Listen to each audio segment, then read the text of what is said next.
Beno, bideotxo honetan, ondoko funtzioen asintotak aztertuko ditugu, eta ikusiko dugu ere kurbak ze posizio daukan asintota horiekiko, bale?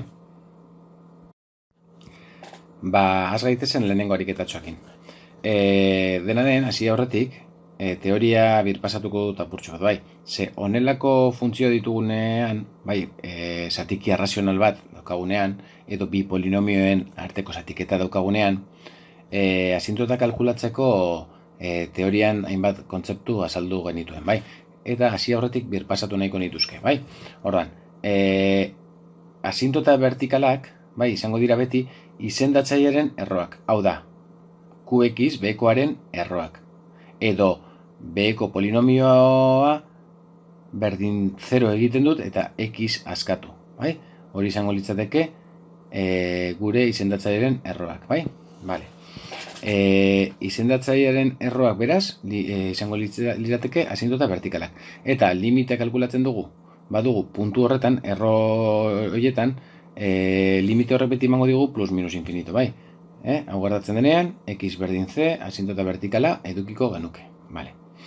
Asintota horizontala kalkulatzeko orduan, jakin badakigu limitea x plus minus infinitoan kalkulatzen genuenean, zenbaki bat ateratzen zaigula, bai? Zenbaki bat ateratzen bazaigu, bai, limitea infinito edo minus infinitoan kalkulatzean, badakigu asintota horizontala edukiko genukela, i berdin L kasu honetan, bai?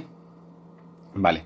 Baina, limitea kalkulatu baino honen ere, goiko polinomioaren maila, beko polinomioaren maila baino txikiagoa edo berdina bada ere, badakigu asintota horizontala edukiko dugula. Edo limitea infinitoan zenbaki bat emango digula, bai? Hau begiratuta bakarrik, mailak begiratuta, badakigu asintota horizontala edukiko dugula, bai? Vale. Asintota zeiarrarekin, zera, limitea infinitoan kalkulatzen dugunean edo minus infinitoan, infinito edo minus infinito emango diogu, bai? Baina kontuz, beti hau gertatzen ez dago asintota zeiarrik, ze parabolikoan ere limiteak plus minus infinito ematen digu ere, bai? Baina, biratu, goiko polinomioaren maila, ken beko polinomioaren maila bat ematen badigu, ziurtatu dezakegu asintota zeiarra edukiko dugula, bai? Eta orduan zer egiten genuen? Polinomioen arteko zatiketa, eta hortik ateratzen genuen asintota zeiarraren ekuazioa, bale? Baina, bueno, hau ariketetan garatuko dugu gehiago, bai? Bale. Eta, asintota zeiarrek egongoz balitz, adar paraboliko bat edukiko genuke, bai? Hau ere ikusi dezakegu, polinomioen mailen arteko kenketa egiten badugu, eta emaitza bi edo handiago emango baligu, bai? Kasu honetan adar parabolikoa edukiko genuke. Vale, az gaitezen ariketatxoa egin. Vale, orduan, asintota vertikala, bai? Kalkulatuko dugu lehenengo, funtzio honek, asintota vertikalik duen. Asintota vertikala. Esan dugu, asintota vertikala, izendatzailearen erroak izango liratekela. Kasu honetan, izendatzailean daukagu x-ken bi, bai? Erroa kalkulatzeko, 0ra berdintzen dugu izendatzailea, eta kalkulatzen dugu x-en ze baliorako izendatzailea 0 bihurtzen den. Kasu honetan, x berdin bi, bai? Honek esan nahi du, asintota vertikal bat edukiko genukela, x berdin bi puntuan, bai? Vale.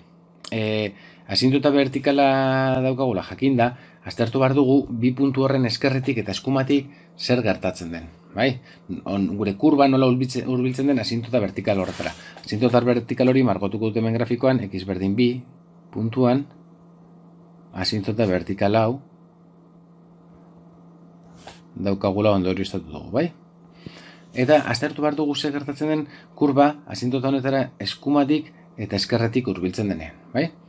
Orduan, horretarako, alboko limiteak kalkulatuko ditugu.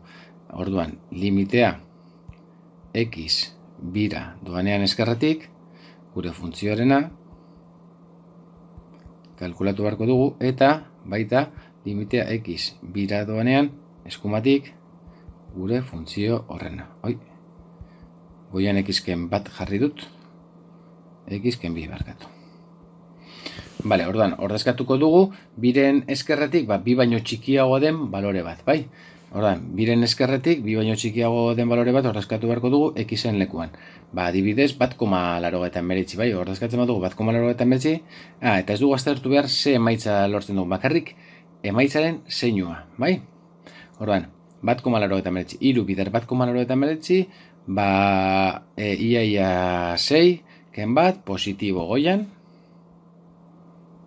eta behan, 1,89, ken bi, negatibo, beraz, behan, negatibo, positibo. Zati negatibo, honek esan nahi du, gure limiteak minus infinitora joko lukela, bai? Bakarrik interesatzen zitzaigun zeinua, bai? Vale, eta eskumatik hurbiltzen garenean, adibidez 2,1 o 2,0 bat, bai? Iru, kasu honetan goian, iru bider 2, piko, 6, piko ken bat, positibo. Eta behan, 2, piko ken bi, positibo, bai. Positibo, zati positibo, plus infinitora. Beraz, honek esan nahi du, eskerretik minus infinitora ingo duela gure funtzioak, eta eskumatik plus infinitora, bale? Gero marraztuko dugu. Guazen ikustera horrein, asintota horizontala. Asintota horizontala. Bale, ikusi genuen teorian, asintota horizontala egoteko, goiko polinomioaren maila izan behar dela txikiago da berdina beko polinomioarena. Kasu honetan berdina dira, ez? Goiko polinomioaren maila bat da eta bekoaren ere bat. Beraz, badakigu asintota horizontala edukiko dugula. Badakigu limiteak infinitoan balio konkretu bat emango digula. Hain zuzen gure asintota, orduan. Markatu. Limitea gure funtzioarena infinitoan badakigu esan dugu, zenbaki konkretu bat emango digula. Infinitoan kalkulatzen dugunean zatiki algebraikotan limitea, geratzen gara mailarik handiena duen gaiarekin goian, eta mailarik handiena duen gaiarekin behan.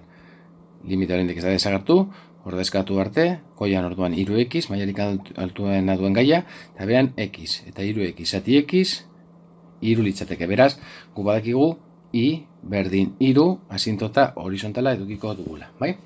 Eta nola jakin orain asintota horizontal, marraztuko dugu asintota horizontala, i berdin 3 puntuan hemen asintota horizontal bat edukiko dugu, bai? Vale, nola jakin orain gure kurbak asintota horizontal honen gainetik edo azpitik egiten duen? Honetarako egin beharko dugu beti gure funtzioa fx ken atzera dugun asintota, bai? Edo ordenatuen arteko kenketa, bai? Jakiteko gure funtzioa dagoen 3 horren gainetik edo azpitik. Ikusiko duzu orain nola egiten den. Funtzioa ken 3, beraz 3x ken bat da gure funtzioa, zati x ken bi, guzti hau ken 3 egiten badugu, sendatzaile berdina jarrita behan x ken bi, eta goian geratuko litzaiguke 3x ken bat, ken 3x gehi 6. Eta hau, garatuta, goian 5, zati x ken bi. Orain, ikusiko dugu, zer gertatzen den, honekin, ikurra bakarrik infinitoan xak infinitora jotzen duenean, kasu honetan, infinitora jotzen duenean, biratu goian positibo geratuko litzaiguke 5 daukagulako, eta behan, infinito ken bi ere, positibo, zati positibo, izango litzateke positibo. Positibo esan nahi du? Gure asintota horizontalaren gainetik egongo dela kurba. Gainetik, kasu honetan. Eta x minus infinitora doanean, zera geratzeko goian 5, positibo, eta behan minus infinito ken bi, negatibo, beraz, behan positibo zati negatibo, negatibo. Honek esan nahi du, kurbaren behetik egiten duela minus infinitoan. Vale, eta asintota zeiarrik eta adar parabolikorik ez daukagu, zeren maila, bakigu goiko mailak, zati, osea, gure polinomioaren goiko maila eta beko maila berdina direla, bai? Vale. Orduan, zera dakigu, guazen marraztera, dakigu asintota hauekin gure funtzioa. Bi zenbakira asintota vertikalera, bai? Asintota vertikalera eskerretik minus infinitora jotzen du funtzioa. Bi honetara eskerretik minus infinitora jotzen du funtzioak. Beraz, honelako zerbait egingo luke eskerretik. Vale, badakigu eskumatik infinitora jotzen duela funtzioa. Bai, eskumatik infinitora. Nun marraztuko dugu? Hemen, eskumatik? fijatu beharko gara, asintotaren gainetik edo betik, ez? Marraztu behar dugun funtzioa. Asintota horizontalaren gainetik edo betik, barkatu. Asintota horizontala x-a handia denean, asintota horizontalaren gainetik, beraz, infinitora joko du, bai, bi horren infinitora, baina asintota horizontalaren gainetik. Ez hemen azpitik, hau ez, bai? Gainetik, bale. Eta orain, asintota horizontalarekiko, esan dugu, minus infinitoan behetik egiten duela, beraz, minus infinitora x-a txikitzen denean, minus infinitorantz, asintota horizontal horren azpitik, eta infinitora egiten dugunean, gainetik esan dugu, beraz, x-ak infinitoa egiten duenean, asintota horizontalaren gainetik, hau zelitzateke, bai? Beraz, gutxi gara bera ikusita ja, funtzioa nolakoa den imagina dezakagu, bai? Geratuko litzego igual hemen ardatzekin egiten du dauzkan ebaki puntuak, apurtxo bat gehiago zehazteko, baina nahiko definitua geratzen da honekin funtzioa, bai? Bale. Beno, hemen beste funtzioa daukagu, kasu honetan ere zatiki arrazional bat, beraz, gogoratu, teoria presente dugi behar dugula, bai? Hemen berriro jarri dizuet, ariketa egiten dugu neinean, kontsultatzeko, bai? Bale, baina haue buruan eduki behar duzu, bai? Edo gutxienez txuleta batean nahiko txiki jarrita inorkez ikusteko. Bale, orduan azkaitezen ariketakin. Asintota vertikalik dagoen ikusiko dugu, bai? Orduan asintota vertikala, asintota vertikala. Bale, ikusiko dugu. Asintota vertikalik dagoen horretarako izendatzaileen erroak topatu bareko ditugu, hau da, izendatzailea 0 egiten duten baloreak. Horrela berdintza honen bitartez lortzen dugu. Eskatzen badugu x berbi, bestaldera bat hori minus bat, eta ikusten dugu moduan, x eskatuta, erro minus bat daukagu, eta honek ez dauka soluziorik, ez da existitzen, bai, soluzio. Beraz, honek esan nahi du asintota vertikalik ez daukagula, bai? Horen, goazen ikustera, asintota horizontala, zeiarra edo parabolikoa dugun. Asintota horizontala, bueno, horretarako, goiko polinomio eta beko polinomioaren maila konparatuko ditugu, bai? Ikusten dugu goiko polinomioaren maila 3 dela, eta beko polinomioaren maila 2. 3 bi bat, eta mailen arteko genketa bat denean, esaten genuen, asintota zeiarra geneukala. Beraz, asintota zeiarra daukagula, badakigu, besterik horizontala eta adar parabolikorik ez. Beraz, asintota zeiarra kalkulatu beharko dugu, bai? Vale. Asintota zeiarra. Eta asintota zeiarra kalkulatzeko hor teorian jartzen genuen zatiketa egin behar dela, polinomioen arteko zatiketa egingo dugu, bai? Hau, x berriro goikoa, zatitu behar dugu, x berbi gehi bat honekin, bai? Beraz, x berriro zati x berbi, hemen x bider x berbi, x berriro bestaldera, minus x berriro. X bider bat, x bestaldera, minus x. Beraz, x berriro gen x berriro joaten da, hemen minus x, bai? Eta honekin zer lortzen dugu, hasierako zatiki hori, x berriro zati, x berbi gehi bat, adierazi dezakegu beste era honetan ere, bai. Atera dugun emaitza, gehi, ondarra zatitzailea, bai? Bai, emaitza eta ondarra jarraitu beharko genuke zatitzen, bai? Beraz, emaitza gehi ondarra zatitzailea gauza bera litzateke, bai? Adieraziko dugu, zatiki hori, x gehi, goian minus x, zati x berbi gehi bat, bai? Bale, zer lortzen dugu hemen? Hauxe, lehenengo zati hau izango litzateke gure asintota zeiarra. Eta, bigarren zatia, hauxe, balioko digu gure kurbak asintota honen gainetik eta azpitik geratzen den ikusteko. Beraz, guazen poliki-poliki, asintota esan dugu, i berdin x asintota zeiarra edukiko dugula, bai? Eta bestea, kurbaren posizioa kokapena ikusteko.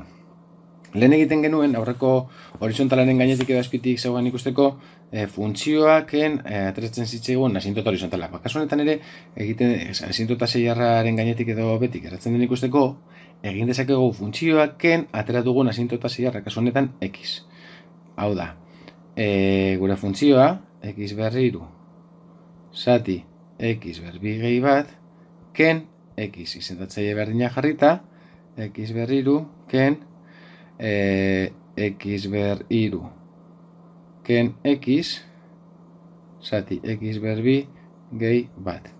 Hau garatuta, minus x, zati x ber bi gehi bat. Fijatzen bazarete, hause, lehen geneukan gauza bera da, bai? Orduan, zatiketan ja lortzen genuen hau, bai? Hause, ja, zatiketatik ondorioztatu genezake. Egin beharrik gabe, ordenatuen arteko kenketa hau, bai? Bale? Bueno, baina badazpada konprobatzeko egin dizuet. Beraz, badaukagu asintota zeiarra eta konprobatzeko erabili behar dugun hause, bai?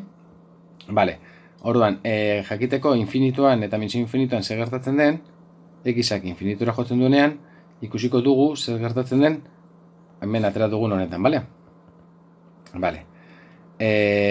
Orduan, x-ak infinitura jotzen duenean, goian eukiko genuke minus infinito, eta behan infinito berbi positibo, bai, bakarrik ikurra interesatzen zigu, goian negatibo, eta behan infinito berbi positibo, gehi bat, infinito, bale, positibo, goian negatibo, behan positibo, emaitza negatibo. Honek esan nahi du, infinitoan gure kurbaren azpitik egongo dela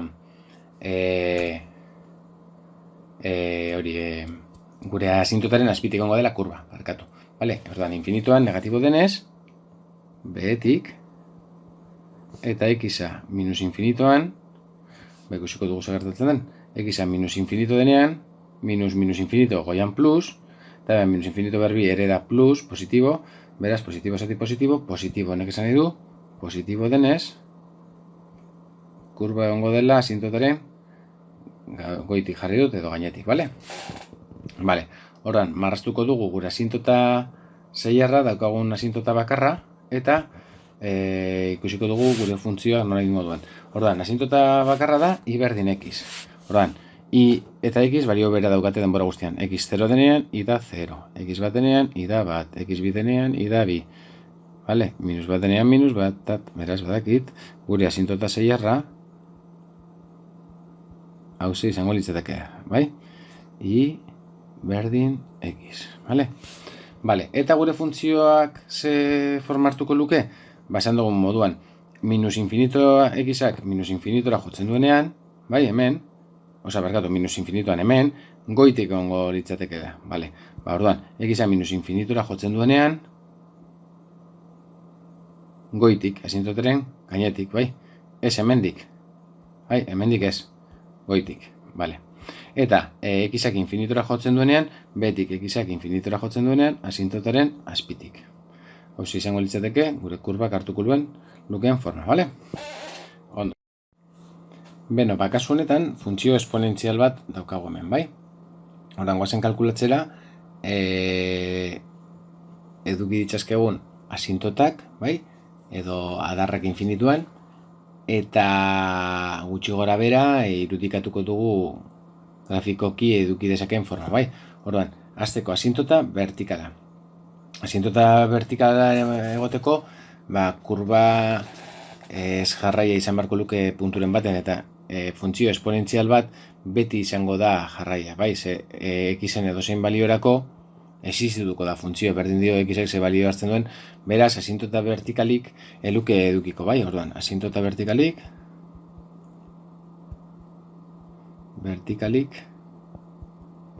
ez du. Bai? Esan dugun moduan, R osoan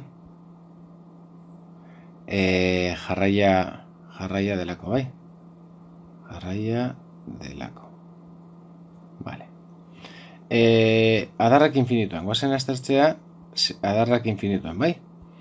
Ez dakigu horizontala, zeiarra edo dar parabolikoa, bai? Baina hori limitea kalkulatzen dugunen, konturatuko gara zenmotako adarra daukan, bai? Edo ez daukan funtzioak, bai? Kasu honetan limitea x infinitora jotzen duenean gure funtzio honena, x-ak infinito hartzen duenean balore bat, zenbaki bat behar, zenbaki oso handi bat infinito litzateke. Zer esan nahi du honek? Asintota zeiarra ez da, Zeren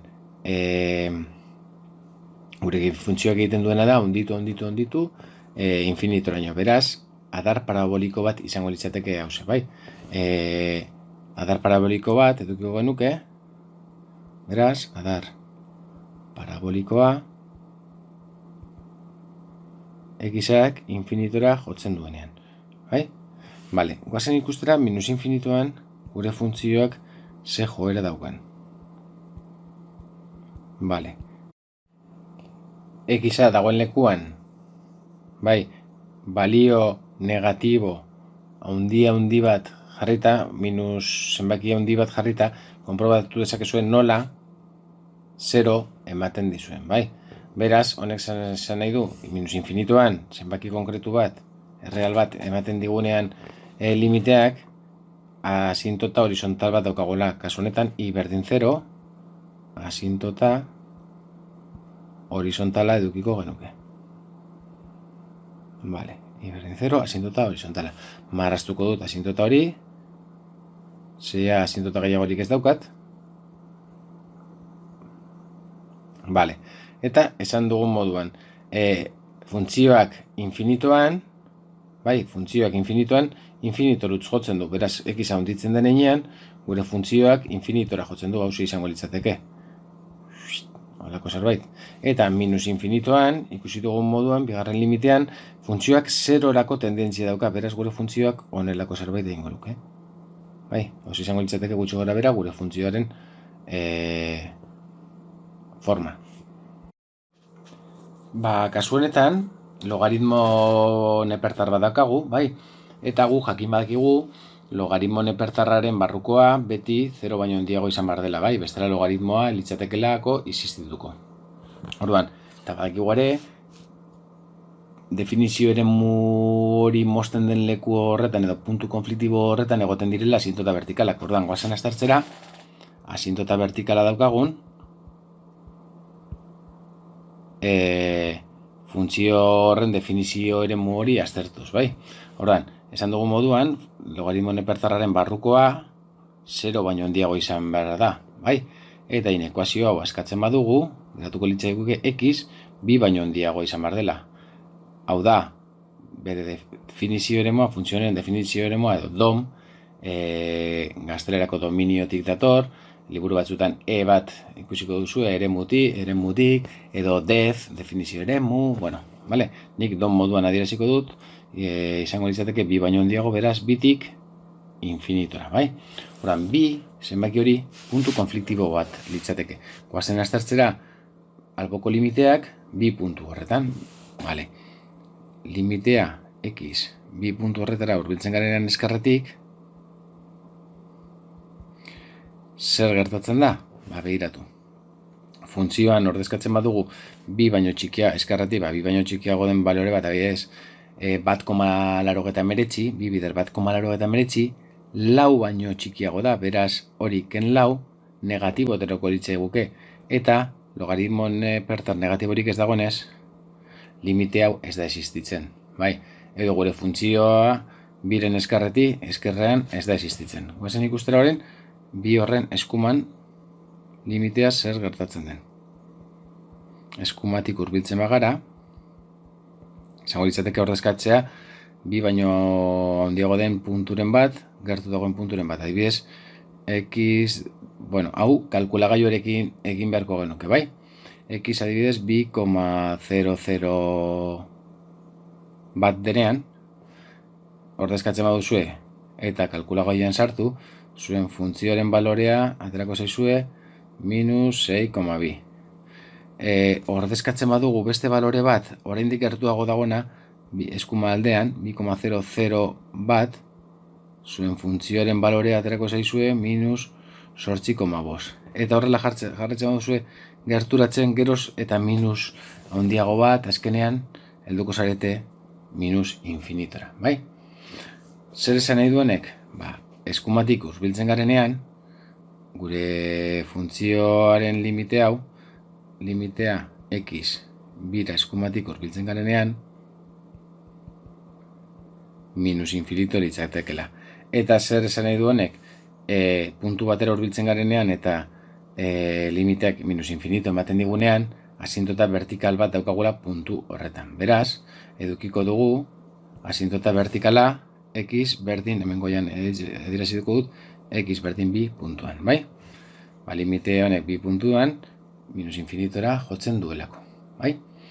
Bale, eta zer gertatzen da gure funtzioarekin infinitoan eta aztertu beharko ditugu ere adar parabolikoak, ez? Adar parabolikoak barkatu, adarrak infinitoan. Beraz, adarrak infinituan aztertzeko, adarrak infinituan. Aztertu beharko dugu gure funtzioaren limitea infinituan eta minus infinituan ere bai? Edo minus infinituan, ez? Minus infinituan ez, zesan dugun moduan, gure funtzioaren eremutik kanpo dago. Gure funtzioak bitik infinitora. Bai, egiten du. Bai, bi baino txikiago da, beraz, minus infinituan ezin dugu kalkulatu. Beraz, bakarrik, adar infinitua egotekotan, infinituan egongo litzateke, bai? Beraz, limite infinituan gure funtzio honena, kalkulagailuan ordezkatzen baduzu zenbaki oso handi bat ekiz dagoen lekuan, ikusiko duzu zenbat eta handiago azkenean infinitora helduko zaretela, bai? Beraz, kasu honetan, limite infinituan, infinito ematen digunez, adar paraboliko bat edukiko genuke, bai? Adar parabolikoa. X infinitora jotzen duenean.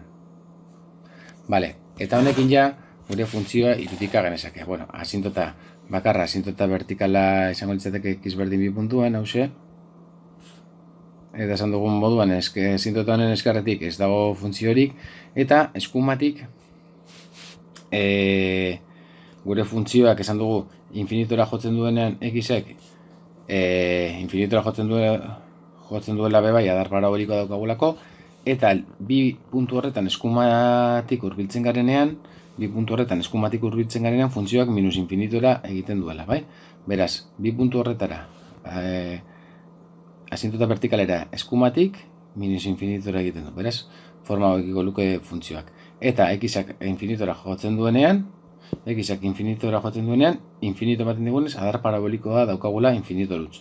Beraz, x-ak infinitora jotzen duenean, hemen didator eta infinitora joko luke funtzioak, bai?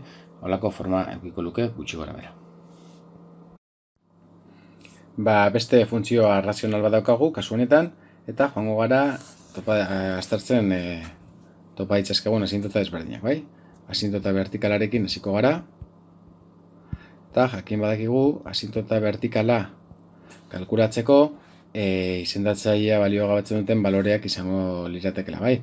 Beraz, x berbi ken lau, 0 egiten duten baloreak. Hau da, x berdin erro lau. Eta hause bi emaitza eukiko lituzke plus minus bi. Beraz, bi asintota vertikal ditugu. Bata x berdin minus bi puntuan, eta bestea x berdin bi puntuan. Hause bat, eta hause bestea. Beraz, orain, aztertu beharko dugu asintota horien eskarratik eta eskumatik funtzioak edo kurbak ze joera daukan, bai? Hau da, aztertu beharko dugu limitea x minus bira doanean eskarratik, gure funtzioarena, eta limitea x minus bira eskumatik zer egiten duen. Vale. Hemen interesatzen zaigun gauza bakarra da zeinua, bai? Jakiteko minus infinito edo plus infinitora egiten duen gure funtzioa. Beraz, ordezkatzen batu hemen minus biren eskarratik adibidez minus bi koma bat, goian minus bi koma bat berriro negatibo geratuko litzaiguke, eta behan minus bi koma bat berbi, lau baino handiago denez, ken lau, positibo geratuko litzaiguke, minus zati plus, minus infinito, eta bekoan, minus bi, hartuko dugu minus bat koma eskumatik, minus biren eskumatik, minus bat koma bederatzi. Minus bat koma bederatzi berriro hemen negatibo geratuko litzaiguke, oian, eta behan, minus bat koma bederatzi berbi, ken lau, negatibo. Beraz, negatibo, zati negatibo, plus infinitora joko luke funtzioak. Orain, aztertuko dugu ere, biren eskumatik, eskarretik eta eskumatik, gure kurbak ze joera daukan. Zati x berbiken lau, x berriro, zati x berbiken lau. Vale. Lehen bezala, biren eskerretik, bat koma laurogeita hemeretzi berriru, positibo, eta behan, bat koma laurogeita hemeretzi berbi ken lau, bat koma laurogeita hemeretzi berbi txikiago denez lau baino, negatibo. Positibo, zati negatibo, minus infinito, negatibo. Eta bekoan, biren eskumatik goian positibo, eta behan positibo, beraz, infinitora. Jokuluke funtzioa, bai? Bale, behin hori aztertuta, orain, adar infinituak aztertuko ditugu. Horretarako, goiko polinomio eta beko polinomioaren mailak aztertu behar ditugu. Goiko polinomioaren maila, 3, behan, 2, 3ken 2, bat.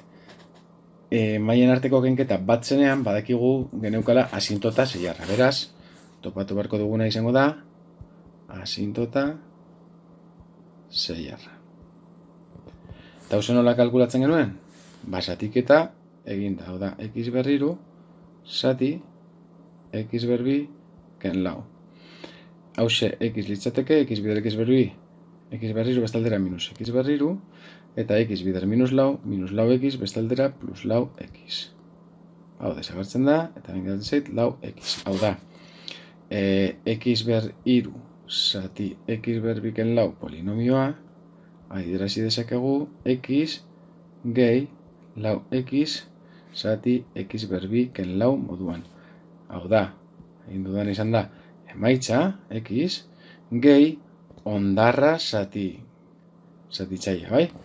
Eta hemendik deduzitzen dugu ja, hau dela gure asintota zeiarra, beraz, i berdin x asintota zeiarra edukiko dugula, eta beste zati honekin, kalkulatu dezakegu gure funtzioa geratzen den asintota zeiarren gainetik edo azpitik x-ak infinitora jotzen duenean eta x-ak minus infinitora jotzen duenean.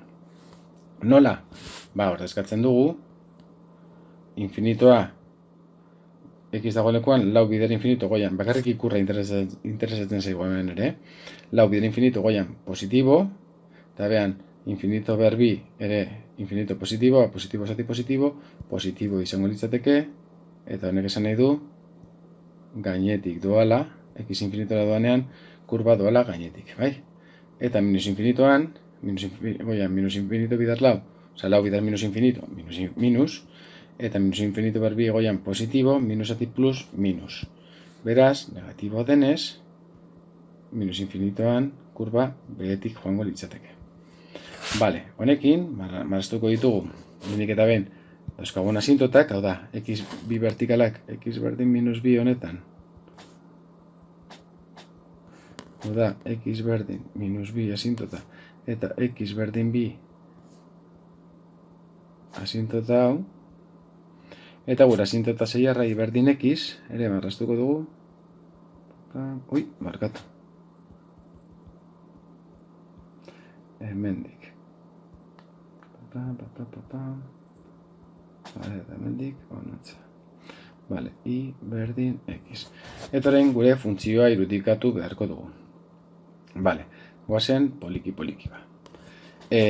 Minus biren, asintota vertikalak lehenengo, minus biren eskerretik, minus infinitora. Vale, eskerretik, minus bi asintotaren eskerretik, minus infinitora. Hau litzateke. Minus biren eskumatik, infinitorutz. Minus biren eskumatik, infinitorutz. Ok. Orain, bi asintota biren eskerretik, minus infinito. Biren eskerretik, minus infinito. Eta biren eskumatik, infinitorutz, plus infinito. Baina, claro, plus infinito, hemen. Vale, hori ez dakigunez non, beratu barko dugu asintota zeiarraren gainetik edo betik eratzen den gure funtzioa, bai? Orduan, bakigu, x-ak infinitora jotzen zuenean, gainetik zegoela gure funtzioa, bai? Honek esan nahi du, gainetik zegoenez, bira hurbildu barko da ere, gainetik, hemendik, bai? Vale. Eta orain, geratzen zaigu, asintota zeiarra. Asintota zeiarra, minus infinitora hurbiltzen garenean, minus infinitora behetik dago. Beraz, x-a txikitzen denean minus infinitoruz, behetik. Eta x-a infinitoruz jotzen duenean, hemen, gainetik. Holako zerbait izango ditzateke, bai? Bale, hause litzateke gutxo gara bera gure kurbaren forma. Kasu honetan, zatika definituriko funtzio bat daukago, bai. Funtzio honek, bi adar edukiko lituzke, lehenengo adar hau x 3 baino txikiago denean, eta bigarren adar hau x 3 baino handiago edo 3 denean, bai. Goazen aztertzera apurka-apurka, lehenengo adar bakoitzearen jarraitasuna, eta gero lotura puntu honetan, bai, zer gertatzen den ere aztertu beharko dugu, bai. Orduan, hasiko gara lehenengo adarretik, bai? Lehenengo adarra, jarriko dugu horrela, jarrikatu, finago, vale.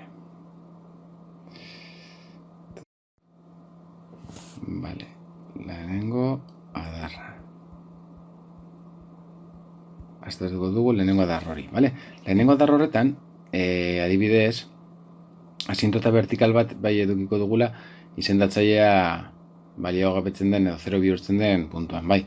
Hau da, x-ken bat 0 egiten den puntu horretan, hau da, x berdin bat puntu horretan, ikiko dugu asintota vertikal bat, bai? Vale. Gu jakin badakigu ere, oinarrizko funtzioak ikasi dituguta, bat, zati, x-ken bat hau, bai, hiperbola bat dela, bai, eskumara unitate bat desplazatua. Vale, berez, bueno, jarriko dut, igual horretaz bazarete konturatzen, ez du inbeste importa, baina aurreko gaian eman dugunez, berez, badakigu adar hau hiperbola bat dela, barkatu. Berez, badakigu hiperbola bat dela, eskumara unitate bat desplazatuta.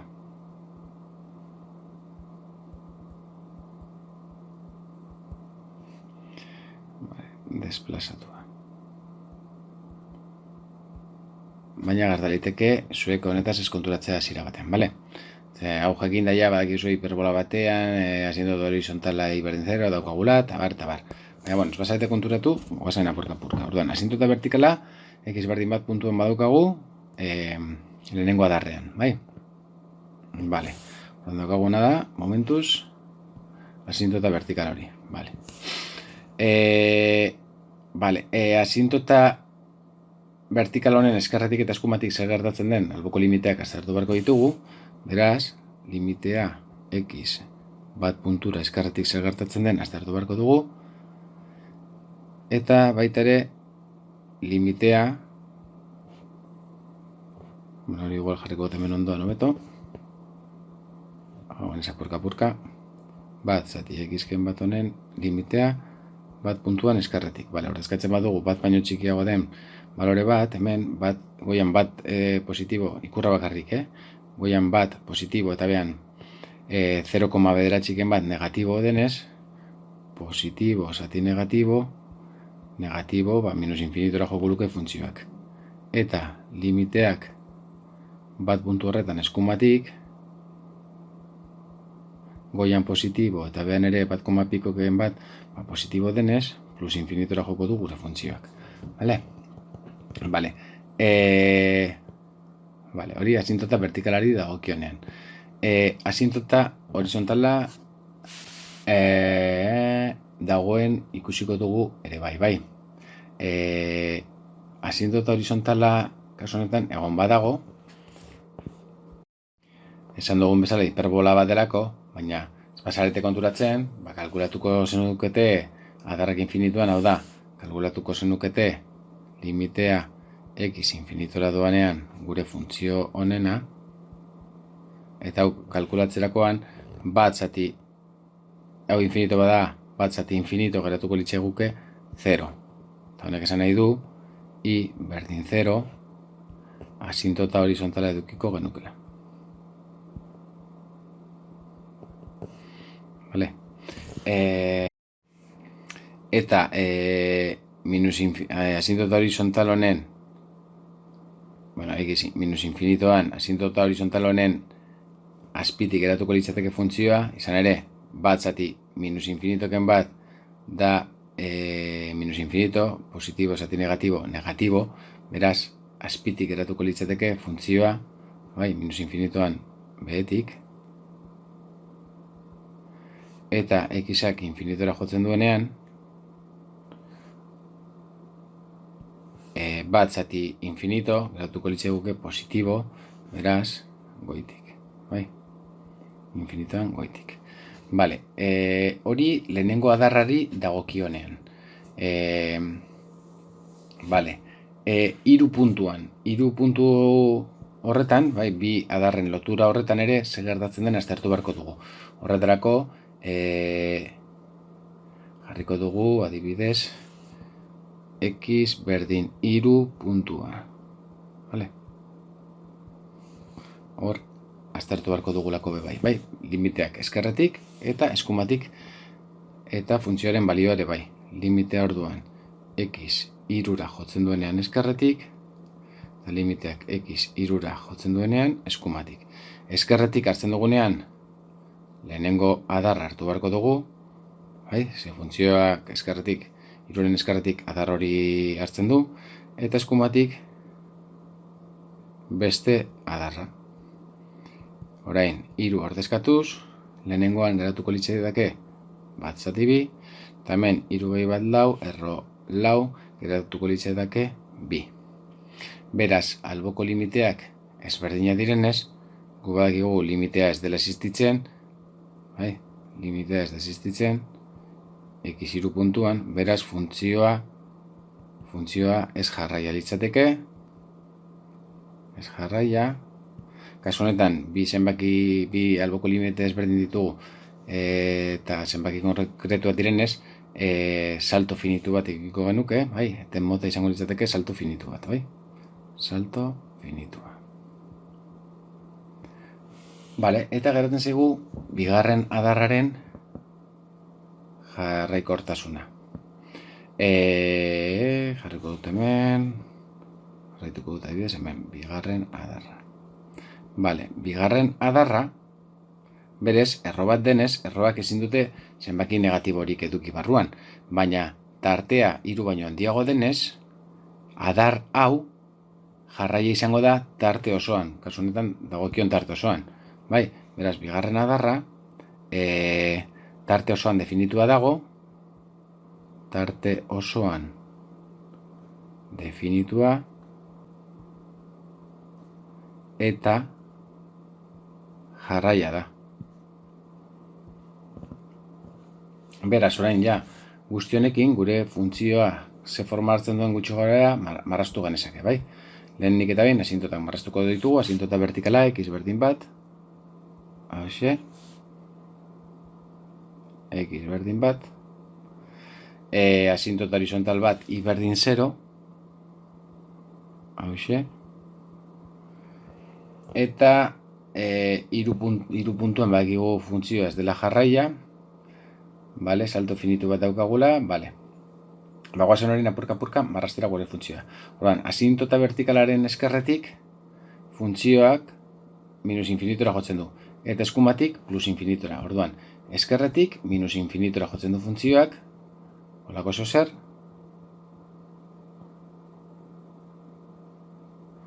Eta eskumatik plus infinitora. Holako oso zer. Bai? Vale. Hiperbola desplazatu bat denez, ni badakit moztuko duela ere puntu honetan. Puntu honetan. Vale? Baina, bueno. Orduan, jarraituko dut. I berdin 0 asintotara hurbiltzen gara minus infinitoan, behetik. Orduan, minus infinitora jotzen duenean x-ak, behetik. Vale? Orduan, hemen behetik egiten du, hola. Bai, elkartzen baditut gure funtzioak ukiko luke forma hauxe. Hiperbola bat dela dakidalako, Vale. Eta eskuma aldean esan dugu goitik, vale. Vale. Eta dakigu hiru puntuan, x berdin hiru puntuan, funtzioak hartzen duela eskerretik 0,5 edo bat zati bi, bai, hiru puntuan, oda x berdin hiru puntu honetan, funtzioak hartzen du balorea eskerretik 0,5. Orduan, eskerretik hemen 0,5. Eta Bale, 3 puntuan eskerretik ez dagoen sartuta, zabalik marraztuko dugu. Bai, eta elkartuko dugu marraztuta daukagun adarrarekin. Bale. Eta eskumatik hartzen duen balioa 3 puntuan da 2. I berdin 2. Eta hau bai, badagoen ez barruan, beteta margotuko dut, bai. Bale. Eta funtzioak 3 puntu horretatik aurrera, jarraia denez, bai, bigarren adar hori jarraia denez, x zenbat eta handiago izan, funtzio are handiagoa da, bai, eta arro bat denbora guztian handitzen denean, forma hau ekiko luke, bai? Hau litzateke beraz, gure funtzioa gutxo gorabehera irudikatua.